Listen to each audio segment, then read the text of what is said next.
joined for a CEO sit-down with Adam Goldstein. He's the head of Royal Caribbean International. Now, their newest ship cost $1.5 billion, and it is setting a new standard for luxury in the cruise industry. Adam Goldstein, welcome to Bloomberg. Thank you very much. Now, all right, so you've got a $1.5 billion ship entering the market right now. These are now floating cities, it seems. You've got boxing as well as ice skating all on board the ship. Is it all about entertainment while you're cruising the seas? Well, it's definitely about options and variety for our guests, both on board the ship and also in the destinations. Now, you talk about destinations. Can you give us a little take on where you're sending the ships? Because there was a time when you were looking to deploy more ships outside the United States to take advantage of the popularity of going on cruises by non-U.S. tourists. Yes, and actually we're deploying ships all over the world now from people from many, many nations. But if we start with Allure of the Seas, the ship that's coming across the ocean to us to be entered into service in December, she'll be going to some of the marquee ports in the Caribbean like St. Thomas, St. Martin, Cozumel in Mexico, a new port that we're developing in Jamaica called Falmouth. But at the same time, we have ships in Latin America, in Asia, and all throughout Europe. Adam, can you give us an update on bookings? What are you seeing for the season?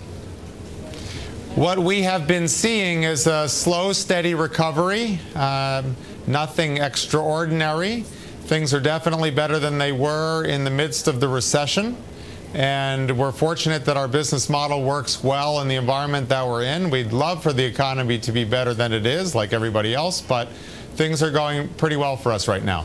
Now, one of the economies I'm sure you're wishing was doing a lot better, it was in Spain. I know you've got a Spanish organization that's part of Royal Caribbean, Palmantur. Can you give us an update there? Yes, Palmantur is the leading cruise brand in Spain, and certainly we have felt there the bite of the Spanish recession, which at least by some standards has probably been the most challenging of any of the OECD countries over the last couple of years.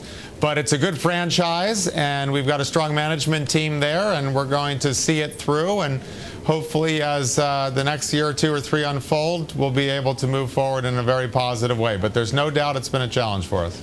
Adam, can you give us a little insight into the challenges that you face having to do with fuel costs? You've worked hard to take them lower by bringing on new, more efficient ships. What's going on? Yeah, well, one of the advantages of bringing in a new class of ships is you really get to work with the engineers and the designers to move forward in terms of fuel efficiency, the way the ship moves through the water, the way the propellers are constructed, the way the engines function, and so on and so forth. So with the Oasis class of ships that includes Allure of the Seas, we've made some significant additional advances.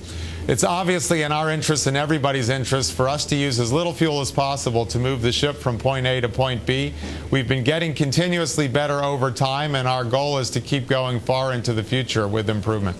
Adam, can you describe for people the difference between the Solstice class product and the non-Solstice product, and how you're using that as part of your strategy? Well, the Solstice class ships are the feature ships now for Celebrity Cruises, the sister brand of Royal Caribbean International, which we bill as the foremost premium cruise brand in the industry. They are spectacular from a design standpoint. They're really lovely, lovely ships with a lot of specialty restaurants and a lot of really neat nooks and crannies to visit. If I can contrast that with Oasis and Allure of the Seas, which of course are very large ships with incredible architectural spaces, Central Park, which opens up to the sky with 12,000 plants and trees, and the boardwalk with the aqua theater in back of the ship, you see there are some very distinct differences between Royal Caribbean International and Celebrity Cruises, which are the two main brands of our company. All right, well, I want to thank you very much. Bon voyage, Adam Goldstein, Chief Executive of Royal Caribbean International. Thank you for sharing your thoughts with us. You're welcome. All right.